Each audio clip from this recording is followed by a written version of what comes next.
Okay, Michael, start. Sure. Just checking to see if there's anyone else.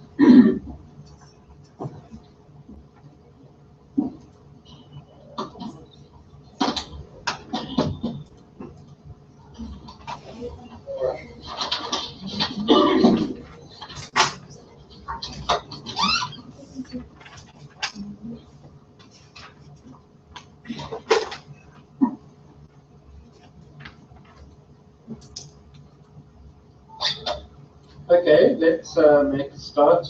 Good afternoon, colleagues and ladies and gentlemen, and welcome to this seminar. It's an HSRC seminar, but organized by the BRICS Research Center. All of you except me are in Cape Town. My name is Michael Cotter, and so I pulled up high the name of the BRICS Research Center in the Pretoria office of the HSRC. We're very pleased to have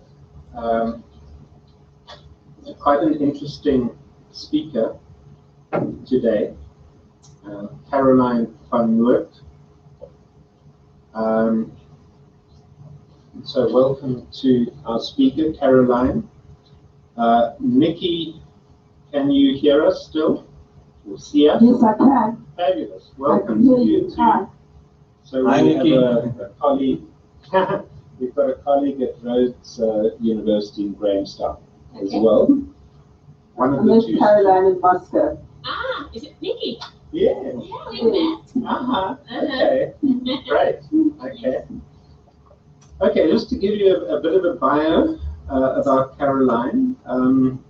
She started her PhD in February last year. She was born in the Netherlands, but she describes herself as curious about all kinds of dynamics internationally, and her research addresses media and international relations. She studied at 5 different universities, 2 of us can say that, where she obtained degrees in global business management, media and culture, and international relations. Her research addresses strategic narratives and the case study of the BRICS in particular. And she's currently conducting her field research in all 5 BRICS countries. So she's a kind of on a round the BRICS tour, and South Africa is the last of the 5 BRICS countries that she is visiting. You can read more information on her work at www.bricsresearch.com. So I'm not going to try and explain what strategic narratives are, so I'll let Carolijn do that. But Carolijn, we're very pleased to have you here, and thank you for including us in your lecture tour. And we look forward to hearing what you have to say. So over to you. Thank you so much for this lovely introduction. Hello to everybody here, and to Nikki, and to and all the people in Cape Town. So my name is Carolijn, and I'm a PhD candidate in Dunedin at the University of Otago. I'm not sure if anyone have heard of it, but it's all the way in the south in New Zealand. And today I will be presenting an article that I've been writing that will be part of my dissertation. It's called Strategically Narrating a Joint Development Path, the Case of BRICS. To give you a bit of a more better idea what I've been doing this last year and a half. Just before you start, can you see the presentation in Cape Town? Yes, we can. Great, thanks. Great. So here you can see I started my PhD last year in February, and the picture is of our famous and most beautiful university. After a few months starting my research, I actually went to the BRICS Academic Forum, where I met Professor Nania Wallermuller, and obviously also Nikki, who's here on Skype. and I've been traveling through Russia, Mongolia, and China to have a better sense of what development looked like. And I've been doing a lot of interviews with people, both in Russia and in China. I went home to New Zealand, and afterwards in December, I left for a 9-month field research. I spent 3 months in Brazil, where I was invited as a visiting scholar at IPEA. From there, I flew to India, where I was invited as a visiting scholar at ORF, which you're probably all familiar with. And then, and now I'm here. I'm going around South Africa to do kind of a tour. I'm giving 5 presentations. Last week I was at SAIA. I presented there another paper. And in 2 weeks' time, I'm going to Durban actually to present at the University of KwaZulu-Natal. And then in September, I have 2 more presentations at University of Cape Town at the Politics Department and the Media and Film Center. So that is about South Africa. And in the meantime, I've been giving quite a lot of presentations and attending and presenting at a lot of conferences. So this is just a little bit about me, what I've been up to. So this is the presentation outline of my my presentation today. It will probably take about 25 minutes. I'll first explain about the research aim, and then I will tell you more about the main theory of this paper, but actually also of my entire dissertation. Talk a little bit more about Aristotle's notion about ethos, logos, and pathos, and in relation to the narrative turn in international relations. Then I will discuss about BRICS strategic narratives up to 2015, and then I will focus on the BRICS narratives from the last 2 years, and I will discuss at the end about representational power and strategic narratives.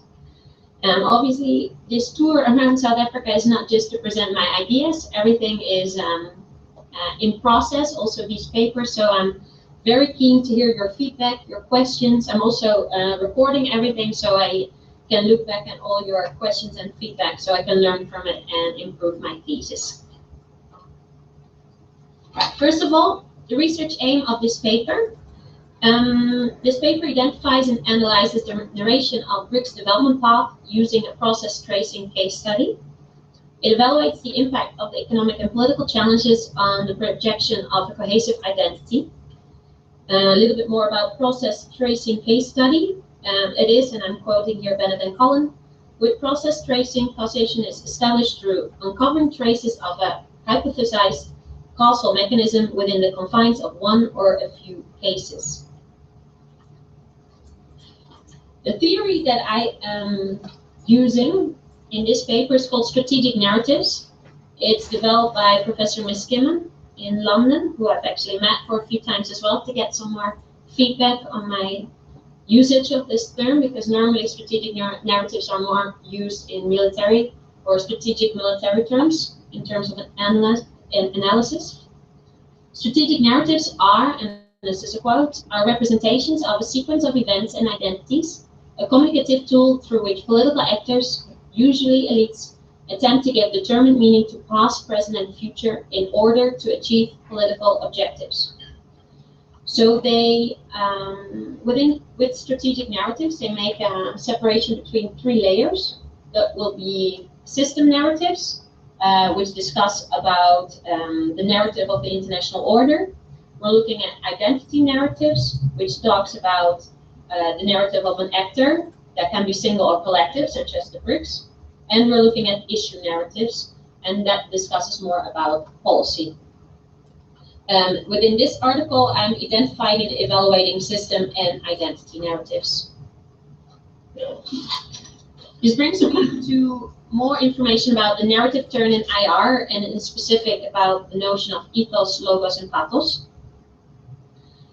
I am quoting here another author, Dimmer Dogan, and he says that ethos was the first element in his theory of persuasion, which referred to the character the speaker wished to present. It could be defined as the charisma and the credibility of the speaker. Pathos was the mood or tone of the speech that appealed to the passions or the will of the audience. And logos was the argument the speaker was advancing. That meant appeals to the intellect or to reason. End quote. In It builds on the argument that a strong narrative is based on approximately 10% of the credibility of its narrators, 20% on its performance, and in that respect, appealing to reason, and 65% on its emotional persuasiveness to influence external audiences of their aspirations. Although this is not a scientifically proven fact, like on the dot, but it does emphasize the strong influence of emotions and emotive arguments to create a persuasive narrative. The ethos, pathos, logos trio is discussed among scholars following an examination of importance and conceptual meaning. It discusses to what extent is this really true. Is it 10%, 25%, 65%? And I've been reading quite a lot about it, but what it says, and I'm quoting here another author by Breit, it says, it's not clear if even in an ideal situation, he meaning Aristoteles, he deems ethos and pathos to be indispensable as an inevitable consequence of the human condition. So in that sense, as we know, the world doesn't always is based on logic or the persuasive of logical ideas. So I argue here that an emotional recollection of aspiration, interests, motivations, and expectations have more impact on the overall persuasion. Well, this paper addresses BRICS narratives in a complex media landscape of 2016 and argues that a strong strategic communication strategy should be employed to endorse a benefiting trend. And this trend has to do with the relationship between narrative and time, in ways that while the end of the BRICS is by some predicted, as we've been reading in various news articles, one should narrate a future place and time to accommodate a more positive development. Along the thoughts, again, of Aristoteles, and I quote another author, Fulton, he says, the most effective plots are thus evaluated by a criterion dependent on time-meaning relations between incidents. So we're looking at a future place and time for BRICS. That is quite positive. So let us start with the analysis of BRICS strategic narratives.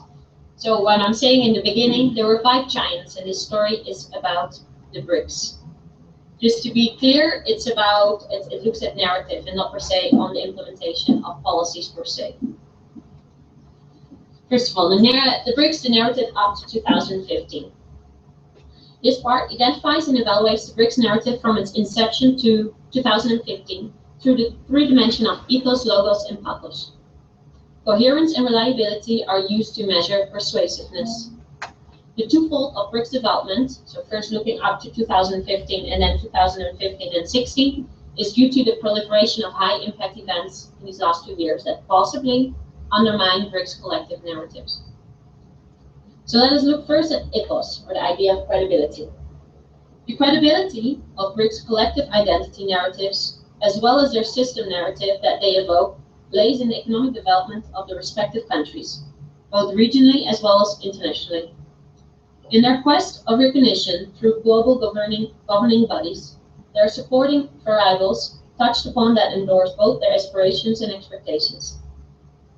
First, or actually second, the demographic and geographic dimensions are part of their motivational arguments, where they get their credibility as a collective actor. Obviously, they are a member of various multilateral frameworks, including, and perhaps foremost, the United Nations. Furthermore, the credibility is derived from strong persuasive leaders. And actually one of them, President Putin, is quite strong in that, to present strong communication.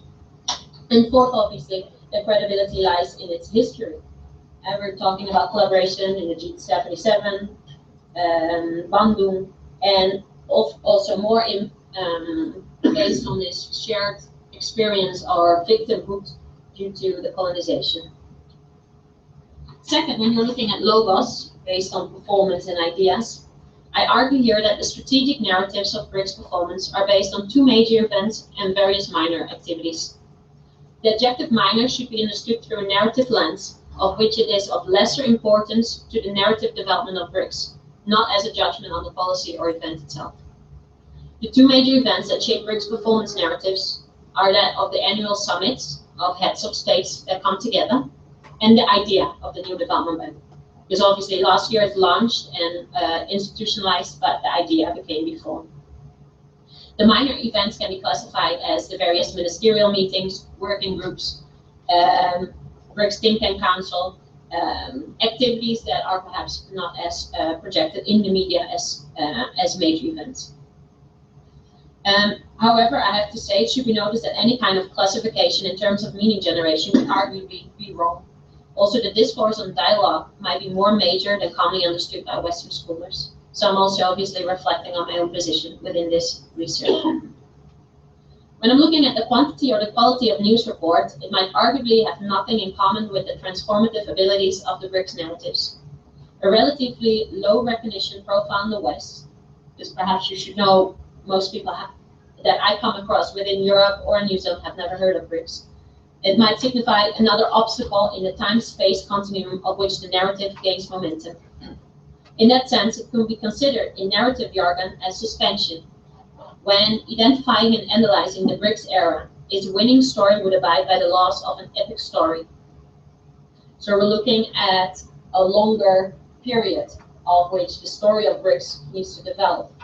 In terms of an epic story, and I'm here quoting Quint, an epic indicates its allegiance to the winning side through the shape of its own narrative. The victor's achievement is restaged by a narrative that steadily advances to reach the ending towards which it has been directed from the beginning.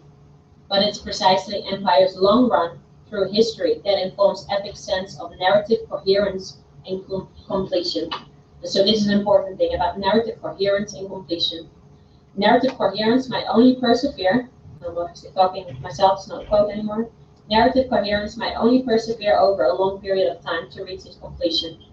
But it's obviously the question if BRICS strategic narratives will have sufficient time to unfold positively.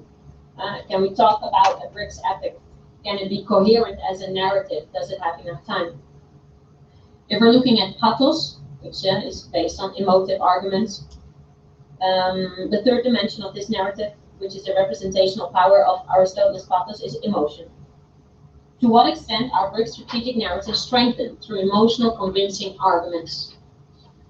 Well, when we're looking at BRICS, its existence and aspirations are motivated from an excluded space and voice in international affairs. The joint development path of the BRICS, narrated by the self as well as through the other, is one of a traditional story. It starts with an equilibrium, where the BRICS countries are standing strong during the economic crisis of which its epicenter is in the developed world. And then the narrative of the economic crisis gradually spreads to these emerging markets and challenges its existence, or at least in its narrative coherency and reliability. The emotive arguments emphasize the right to inclusive participation, a seat at the table, recognition, etc. Obviously, this is just a brief description of the BRICS strategic narratives based on these three factors, ethos, pathos, and logos, but it gives you an idea of how it could be perceived. So I'm looking, obviously, when I said it starts with an equilibrium, now it's going perhaps down in terms of its narrative coherence. When is it going up? Is the question. Obviously, when I say and the story continues, these are some pictures that you can find online. These are taken from the Times and the New York Times, where people are thinking of the end of the BRICS. This is I've been reading a lot of news articles that talk obviously about the end of the BRICS, end of the BRICS era, end of the BRICS fantasy. And I'm quoting here an article in the Telegraph that states that the trouble is it has not worked out very well. Brazil is slipping into recession. Russia is already there, following the collapse in oil prices and the sanctions that were imposed on it following its adventures in the Ukraine. South African output is likely to stagnate this year. India will miss its growth target for 2015.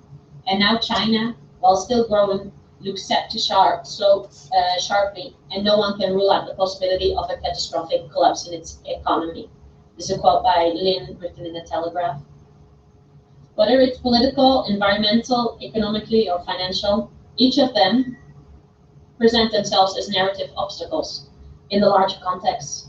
They could be considered as problems that throughout the succession of the story must be resolved.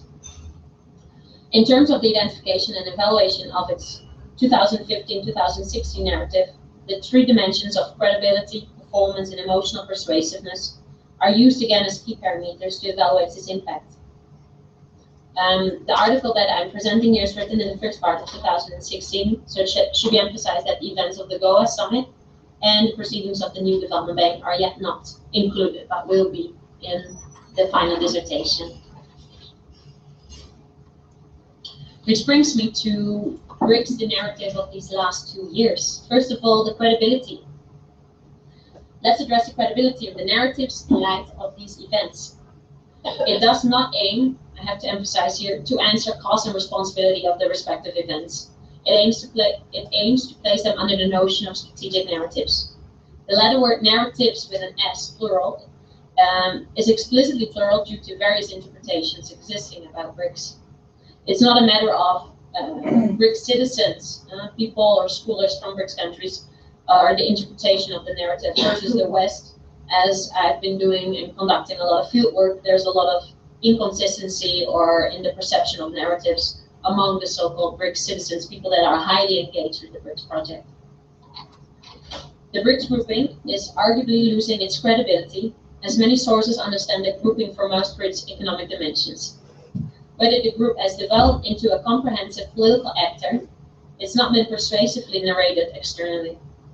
For those who recognize the political implications of the BRICS, the lack of trust or perceived political willpower of some members bring about the idea of a phantom multilateral operation. I've been writing about that as well. And whereas some are pushing the agenda, in this case India in particular, as they are chairman of this year's BRICS, the others are perhaps carefully playing the game, the BRICS game in public, but their collective identity narrative is not as coherent and legitimate as it could be. Furthermore, credibility of a narrative requires strong actors that uphold and continuously push for an agenda. Among the five, the strongest spokesman of the five is President Putin.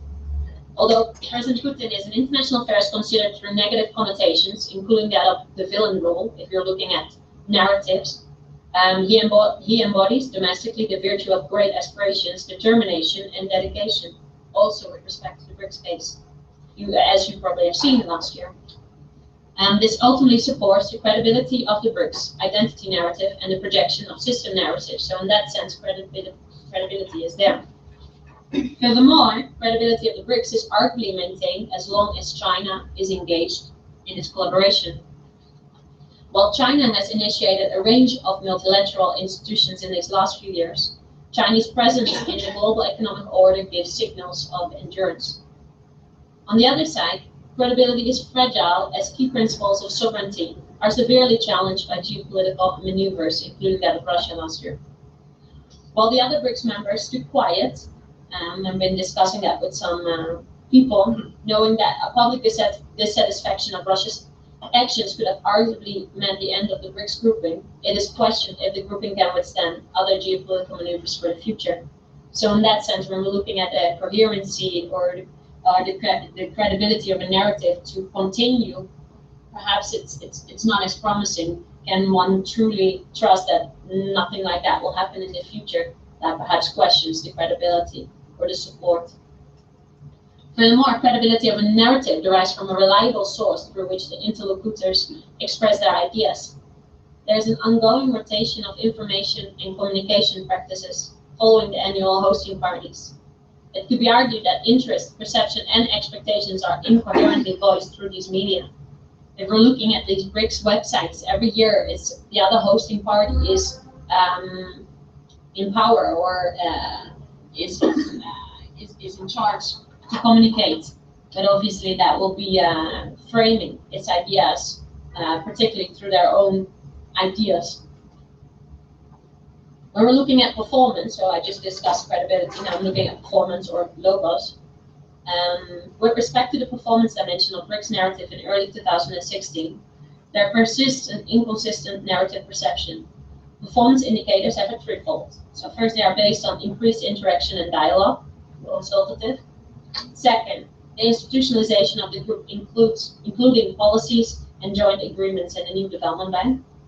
And third, we're looking at perhaps external factors that could be taken into account as a direct result of BRICS collaboration, such as increased trade, intra-BRICS investment, South-South development cooperation that is continuing, etc. The evaluation of performance or ideas are linked to emotive arguments. If one expects that a multilateral institution of this scope and these dimensions, and when we're talking of large internal differences, it might take a long time to institutionally, then performance has been actually very positive in light of the recent launch of the new development bank. It's quite fast. In that sense, 6 years to jointly combine interest and sources to create an alternative financial credit system is very promising. However, the lack of news visibility on BRICS offers a different imagined identity narrative of which performance is not yet noticeable or newsworthy. Narrating increased dialogue is not a very common one, but perhaps the only reliable performative outcome. And I'm looking at the new development bank. There's not a lot written outside the BRICS countries on it. People are quite waiting for what is going to happen, what kind of projects. Obviously, they just defined it, but how that will be undertaken. So in the first few years, there was a lot of attention, but perhaps now it's waiting for anything major to stand out. The narrative of performance is obviously dependent on assumptions that of which pre-existing ideas influence the evaluation. Take, for example, the constant emphasis on the BRICS working groups. The BRICS aim for inclusive participation and therefore actively include non-state actors, of which you are here one, academics, but also civil society from all 5 countries have been invited to actively participate, which you've seen at the Civil BRICS last year, but also previously in self-orchestrated meetings of civil society. Performative indicators would indeed register an increased dialogue among the 5, which add to the persuasiveness of BRICS strategic narratives. However, interviews that I conducted earlier this year have demonstrated that the democratic and therefore more like-minded IPSA countries in the BRICS constellation strongly suspect and question Russia and China to have good functioning civil society bodies. One perceives in that sense another mechanism by their own norms. This itself is a process can be considered quite positively, in which non-state actors engage and disseminate ideas about healthy functioning bodies. Internally, however, the success rate and the performance narrative lacks substance due to recurrent expectations and assumptions. When I'm looking at emotion, the emotional appeal of BRICS narratives in these last 2 years, well, obviously it's still very strong, as it derives from a sense of disappointment and eagerness to take a representational role in the international arena. That was from the beginning and it continues. The influence of expectations, assumptions, interests, motivations, and aspirations on strategic narrative statecraft has an effect on the production and the projection of these narratives. What I would say is that emotional appeal has lost momentum due to a perceived gap between rhetoric and action. And in that way, it's perhaps time for a renewed or reframed emotional appeal for the BRICS, not per se as a challenger to the other or a victim that one needs to be more represented, but perhaps like a winner, because it's easier or nicer to identify with a winner or a winning narrative. So this brings me to representational power and narratives. Let me tell you a little bit more about representational power and narratives. I quote here Professor Martin. Representational power is a form of power that operates through the structure of a speaker's narrative representation of reality. Specifically, a narrative expresses representational force when it is organized in such a way that it threatens the audience with unthinkable harm unless it submits in word and in deed to the terms of the speaker's viewpoint. Well, the BRICS individual countries are undergoing challenges in the economic and political domain, which reflect on the legitimacy of their communication. These challenges may or may not at all affect the BRICS cohesion in terms of their credibility and performance. As I just stated, credibility is quite there and performance is quite good, especially now with the new development bank.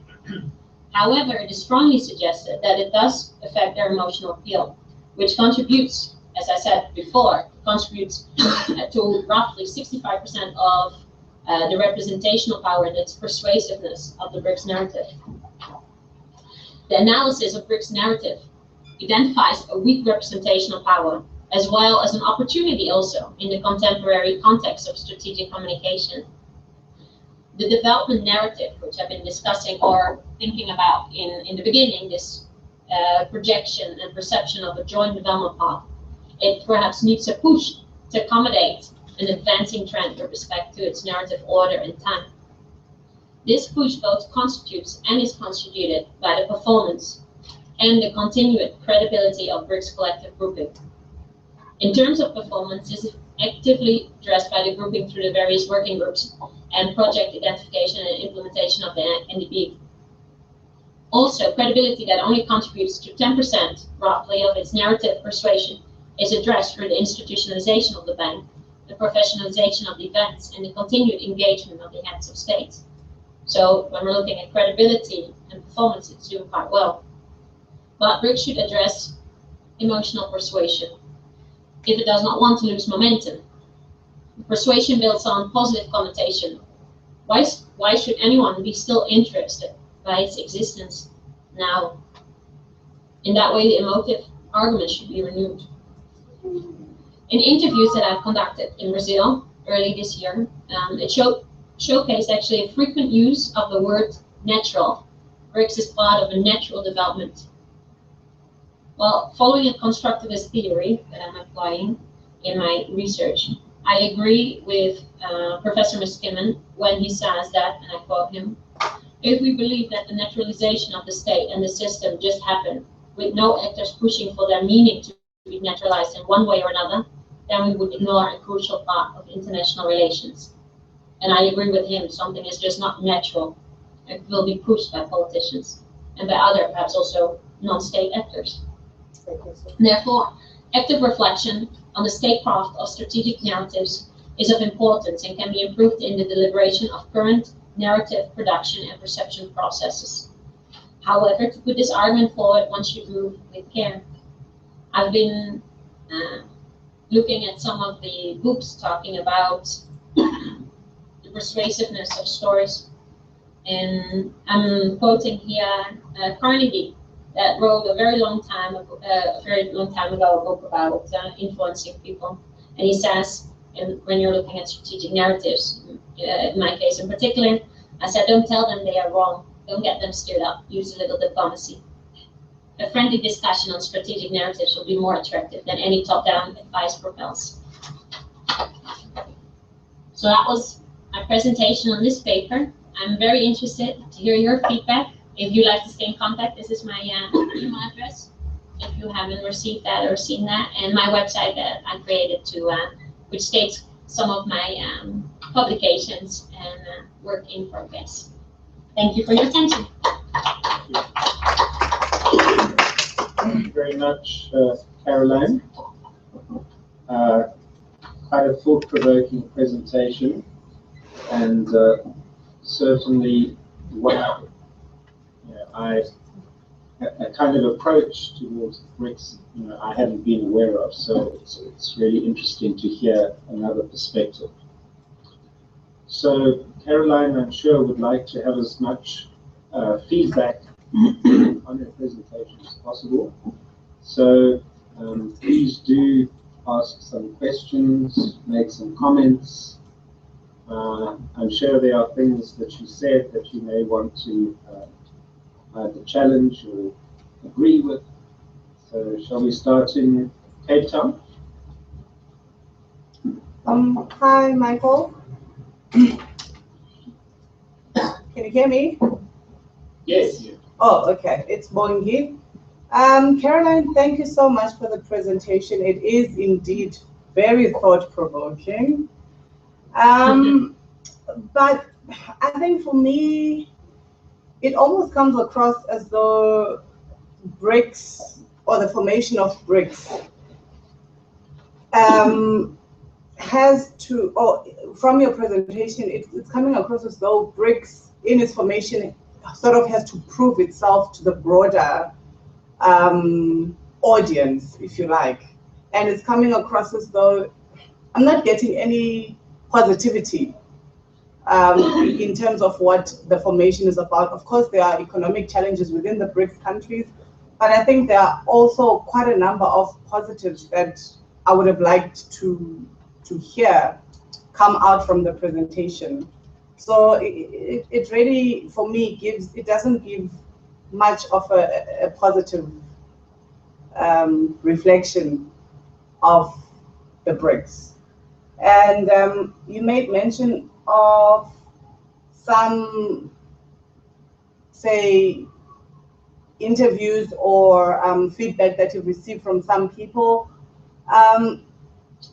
It speaks to the issue around which ear is listening or who is saying what and from what perspective that they're saying whatever it is that they're saying and what the motives behind those things are. So I'm a bit cautious and wary of some of the utterances. All right, thank you so much, Bongi. Oh, sorry. Yeah, now I was going to say, could we maybe take a few questions? Is that all right? Or do you would you prefer to deal with them as they come? Yes. All right, okay. The other thing I wanted to suggest, sorry, I should have said, is won't you introduce yourself and say where you work, if you work. That'll be helpful too. So even in retrospect, Bongi. Okay. I'm Bongi. I work as the program manager at the BRICS Research Center at the HSRC. Michael, before you go to somebody else, or before Caroline, I just have a follow-up question that you can take together with the Bongi's question. Yeah, I was also could you introduce okay, yourself? Jaya Josie, from the BRICS Research Center. Yeah, I was actually thinking on the same lines as Bongi in terms of my question, frankly, is why should BRICS have to prove itself to anyone? You know, I mean, what is the rationale for that? And because BRICS was set up with specific goals and objectives, with specific strategic priorities, aims and objectives. It's got its own vision, strategic long-term vision. It sets itself up as an alternative. And I'm beginning to wonder why.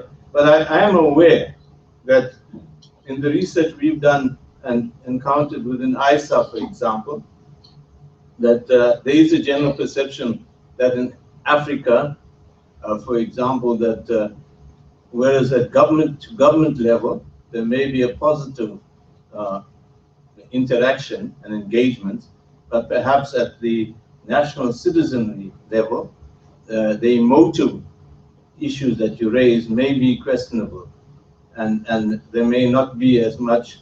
Citizens may not be as enamored of their relationships with certain countries and power relations, such as China and Russia and so on, within as much as their governments are.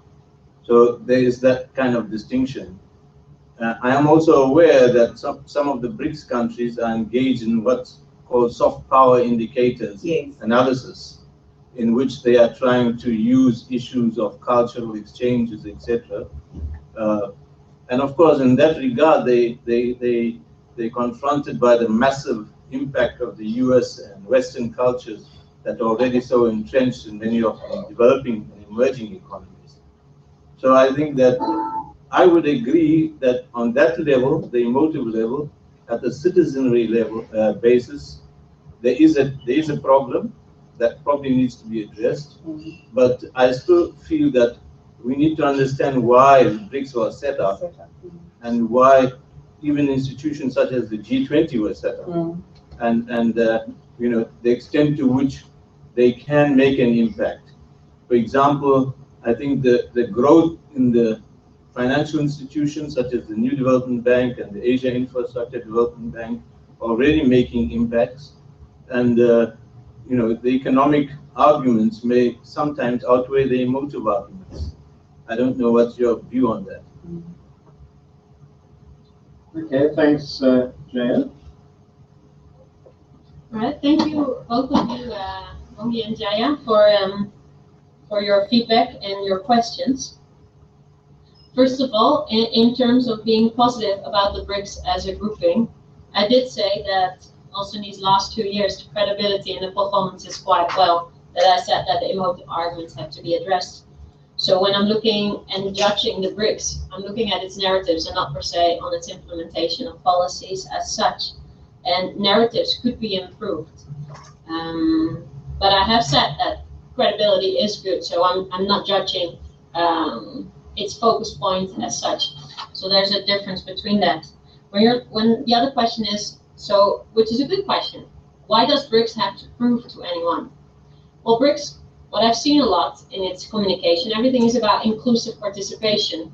But to reach this inclusive participation, the target audiences within that inclusive participation should identify themselves with the narratives in a positive way, saying, well, or thinking, this is something good, I can learn from that, this is useful.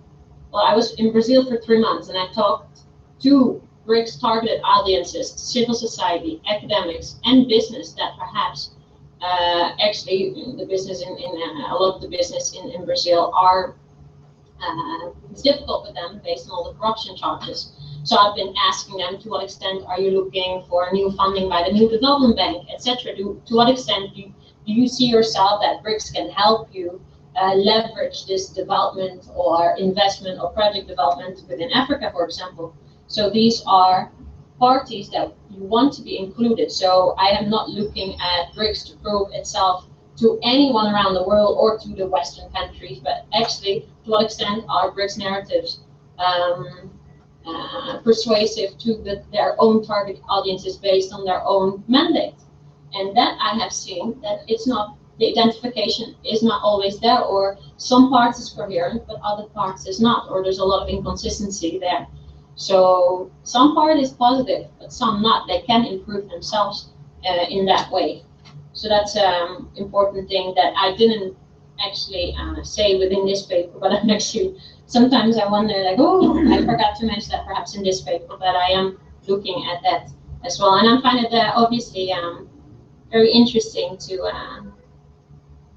looking at the soft power indicator and analysis. I'm looking, I've been writing as well on cultural diplomacy, and I know the media image or the image of other perhaps Western cultures is stronger.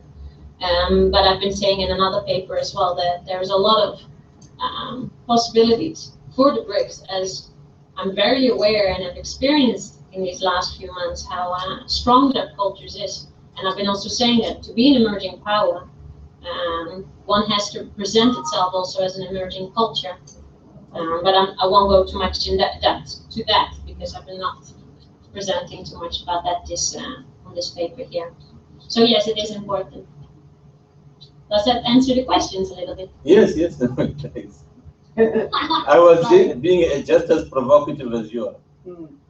Very good. But that's only good. Thought-provoking. If I would say only general ideas, then very good. Okay, thank you. Come to you now, Emmanuel. I just wanted to make a quick comment in response to Bongi, to your question. Since we're in an election period in South Africa now, I was going to say, I don't know if we're going to see a T-shirt, BRICS, a good story to tell. Okay. Thank you, Carolijn. My name is Emmanuel. I work at AISA. Okay. HSRC. Thank you for your presentation. In terms of narratives, I don't intend to give you more work in your PhD, but I think it would be very good to see a comparative analysis of the BRICS and from the EU or some other international grouping, because it gives a one-sided picture if you look at just the BRICS narrative. For instance, if you look at challenges in the political and economic domain, it's not only unique to Brazil, Russia, India, and South Africa, and China. The whole world is struggling. The EU region is struggling, UK is struggling politically and economically as well. The current change has resulted in 12% depreciation of the pound. US and the whole EU region hasn't really recovered from the global financial crisis. US hasn't really recovered fully as well, although much better than the EU region. Zimbabwe is struggling, Ghana is struggling, South Africa is struggling, and it's a global order. So the economic trend or the political challenges is not a good measure of, it's not unique to the BRICS countries. It's not unique to BRICS. It's something that almost every country in the world could relate to at the moment. So without a comparative analysis to compare the BRICS are the beginnings of it, if I could say that, with the beginnings of the EU, or the beginnings of NATO, or some other Latin American US economic grouping, it's difficult to you don't get a holistic picture of what the comparative narrative is, which probably add more value to what you do, the work you're doing, actually bring out the uniqueness of the BRICS story, and therefore how it should be critiqued, if I could say that. So that's the first comment I wanted to make. In terms of a gap between, still under the issue of emotive appeal, or with the issue of perceived gap between rhetoric and action, I think the West is equally guilty of that. Sorry? The Western countries are equally guilty of that. And not only President Putin of Russia. America says something and does something else. So it's something that most political leaders do. If they say something, they do something else. So the gap between rhetoric and action is also not unique to BRICS countries. These are general, you find them several occasions other places as well. It is true that they were formed, one of the factors that was the basis of their formation was the fact that by virtue of their market size and economic weight together, you need to have a voice on international platforms and international development issues. That's a fact, but it's not a negative thing per se, and I don't mean that's what you meant. No, the need for visibility is very important. There's a need for more voices to neutralize the polarization of international voices. For instance, you have the AIB and the BRICS Development Bank have brilliant development that offer alternative funding sources for international development. That gives us a break from the World Bank, IMF, one-size-fits-all straitjacket policy recommendations, because they are alternative pathways to development. And for the African continent, it's a very welcome development because it gives us a break from this one-size-fits-all development jacket, one-size-fits-all development trajectory pathway. So it's a very brilliant, it creates a multi-dimensional, more options for African countries to source funding, and first of all, to get attention to the fact that development pathways are heterogeneous, they differ. There isn't one way of developing. Country-level development needs vary, which is something that hasn't been really properly recognized in the development paradigm as well. The other thing I wanted to mention was the issue of Russia's geopolitical maneuvers that are probably ignored by the other BRICS countries. I would assume that, just like the African Union until recently, the issue of internal non-interference of member countries was quite a strong issue among African Union member countries and from the BRICS member countries as well. The policy stance was not to intervene in neighboring or member countries' internal issues. But recently, there's been a departure from that recently, where leaders quickly put themselves together when there are conflicts in their back doors, people intervene and mitigate the conflict and try to find an amicable and peaceful solution. So it's probably one of the reasons why the BRICS countries did not comment on the Russia-Ukraine controversy. It has very deep historical roots, very deep historical roots. That makes Russia feel so tight. Okay. And probably President Putin was quite emotional about it. But recently, there's been a change, a departure in international policy stance from the non-interference policy stance towards engagement and involvement in finding amicable solutions to conflict or to different if I could call behavior of member countries and expected from other member countries as well. So, and then the issue of recession, Brazil being in recession, Russia's economy is struggling because of fluctuations in oil prices. It's very oil dependent, so there's a reason for it. And it's temporary. Commodity prices are very volatile in international commodity markets, so it's not likely to last forever. Oil dropped from $115 in June 2014 to below $50 today, slightly about $50 today. But it's going up. It's an upward trend again. So it's not going to stay down there below like that. So it's basically driven by commodity prices, South Africa's stagnation is also, there are reasons for that. The EU bloc is suffering, it's our main export destination, and because of that, we have low foreign exchange earnings. That makes our currency weaker. Normally, if the currency is weaker, your exports are cheaper, you're able to sell more. But global demand is also fluctuating as well. So we've been hit by a double-barrel gun: low demand, low, declining commodity prices, low demand as well. There's a very heavy drought as well that's affected food inflation. There are strong economic factors that drive the gloomy economic forecasts in South Africa, and there's institutional confidence issues as well. So these are not things that happen all the time or contain permanently. These are temporary, although drastic developments that over time should correct. And as I said, the EU is still struggling.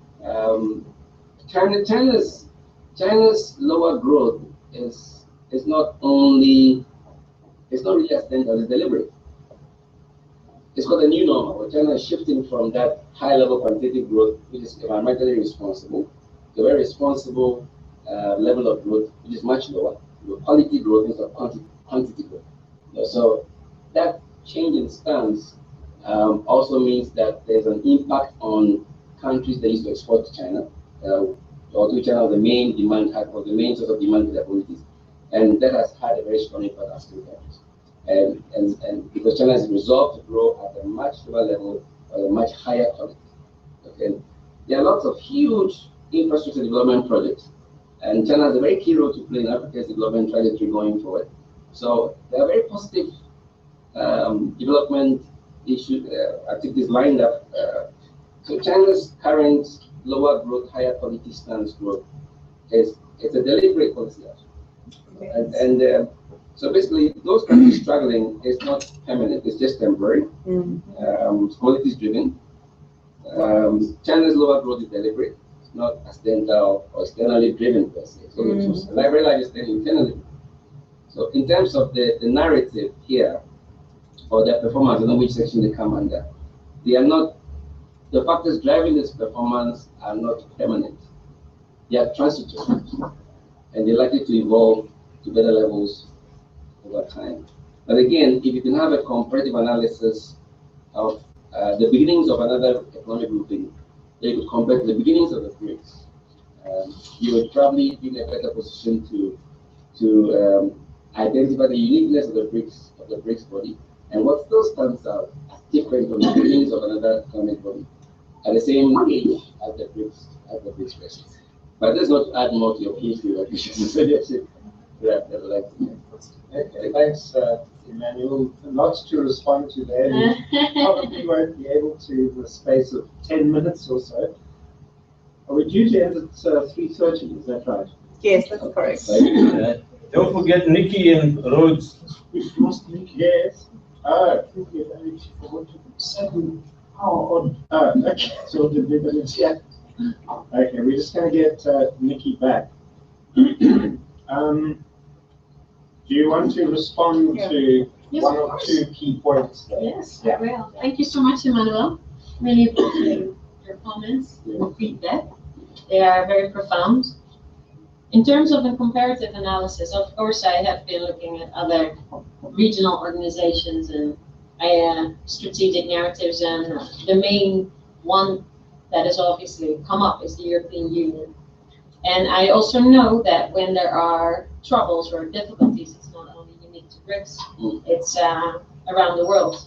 My research is at the end on strategic narratives, and I'm looking at the case study of the BRICS. But what I'm learning in my thesis, it could be employed just as easily on other countries, making it obviously a bit of adapted to that particular situation. Yeah. But of course, it's not like it's only for the BRICS that the narrative is not coherent. Obviously, the European Union as facing a lot of troubles just about the Brexit. So I'm not saying that the narrative of BRICS is not there or is not coherent, but everything else is functioning. It's not one or the other, definitely not. So you're quite right. I won't do a comparative analysis with them, but I do emphasize that much more in the dissertation, that there is a lot of analysis on that, and it's quite difficult there as well to create this joint identity. So they're making a very good point. Another point that I wanted to tell you. Oh yeah, because you're talking about obviously the oil prices and saying this is obviously a temporary situation. Very true. And this is what I was talking about in my presentation about this BRICS epic. How long is this BRICS story gonna last? Is it something that is gonna be 10 years or 50 years? I've been asking quite a lot in my interviews with people that are very engaged to make this BRICS project happen. I said, okay, BRICS in 10 years, what is it?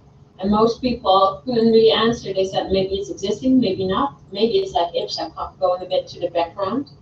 So when you're looking at a narrative, you want to generate meaning in the future. You want to say, oh, well, BRICS in the future will be this and that and that, because that kind of motivates one to go towards that point. So when you're saying, okay, so this oil thing, the oil price is going down, fair enough, and it's not only for the BRICS, the whole country, the whole world is experiencing this challenge. Is that just like an obstacle and then one goes up again? Or is it something that will make the end of it? So in terms of narrating a story, there's a lot of expectation that there is the end of the BRICS, but there's not so much of a clear narrative coming out saying, oh, but we are doing this and that. And it's much more also of a political grouping that's not important at the end in the big scheme of creating this big BRICS epic, if that makes sense, to create that coherency. So I agree with you, but then I'm looking at to what extent the BRICS hasn't changed as much in terms of this communication saying, well, it's not the end. They are by action saying it's not the end, like putting there the new development bank. But in terms of performance, there's more questions there. So if that makes sense. Yeah. So good point. And I'm looking at them myself, and of course I didn't cover all of that. Okay, thank you. Okay, great. Sure. You know, as we've been talking, I was thinking of this terrible homophone. You know what homophone is? There's two words that are quite different, but they sound very similar. You've got Brexit, with Britain leaving the EU, and we've got Brexit, BRICS leaving the world. Okay. Perhaps BRICS leaving the world behind. Oh, Yes. wow. Okay. Other questions, perhaps in Pretoria?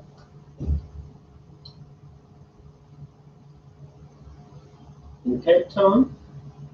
No, I think Alexis covered, Emmanuel, sorry, Emmanuel, covered all the bases. I'm very happy with your inputs there. You've said everything that we would have said. Okay.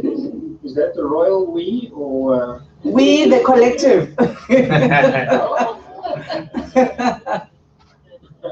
You know we speak in one voice, right? Okay, if you say so. Any other contributions from either Pretoria or Cape Town? Is Nikki online? No, I think unfortunately. Lost her. We lost her. No. Yeah. Could I ask a question from the chair? And it's actually a question I sort of asked you in a way before this presentation. Well, it's a kind of a couple of questions rolled into one. I mean, you've spoken about the BRICS narrative, and you've also spoken about there being more than one BRICS narrative, so narratives plural. But I'm thinking, you know, in terms of the emotional persuasiveness, surely there should be a BRICS narrative, because that's going to be coherent, consistent, etc. But my question is, how aware are the BRICS leaders of the BRICS narrative? And how would this give momentum to the implementation of the long-term strategy? You know, I'm thinking of, you know, Paulo Freire's famous saying, you know, we make the road by walking. Is it like that? You know, that, you know, things will just unfold as they unfold. You know, how deliberate a narrative is being created. Okay. Does that make sense? Yeah. Well, Okay. very good question. Okay, then. Take the one. Last year at the BRICS Academic Forum, I asked actually this question, not exactly this question, at the panel about BRICS image externally. And I asked them, does BRICS have a joint media strategy? Because there's enough very smart people within the BRICS countries that could easily make a joint media strategy, implement a structured website. And the answer was no. And one can say, as a response, the BRICS institution hasn't institutionalized that yet, and so far, one cannot expect that. It's not that old yet. But then I've been hearing also responses in my interviews that I've done in Brazil, that actually the expectation is there that they can create something more.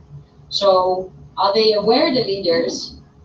They are aware that perhaps what they communicate is perhaps not as coherent. They created a joint agreement on, or a memorandum, an MOU on a joint website, which is still in the process. But in the meantime, the India chairmanship already created a new website that's focusing now on India and the BRICS.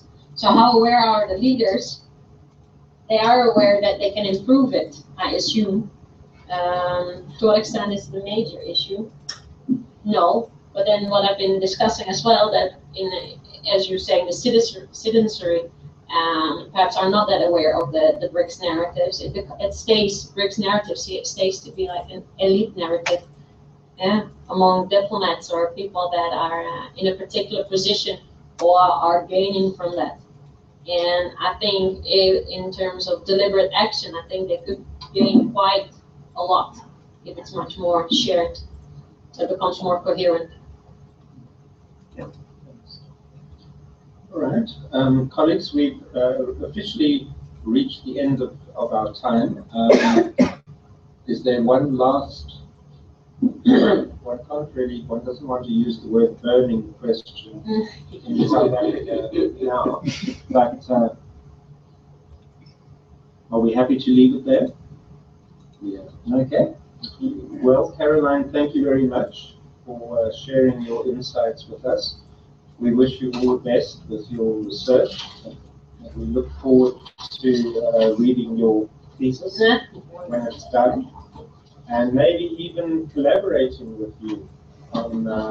I certainly see some synergies with my work on student pathways, as we talked before.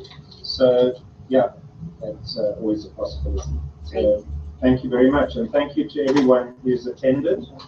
And I hope that it's been informative. Thank you. Thank you very much, Caroline, from us in Cape Town. We'll see you when you're in Cape Town, hopefully.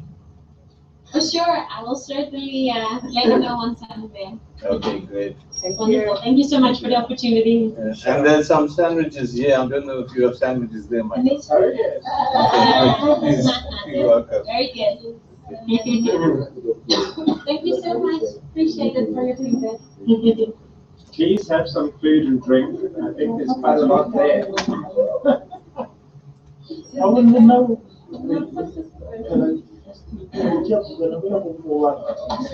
You don't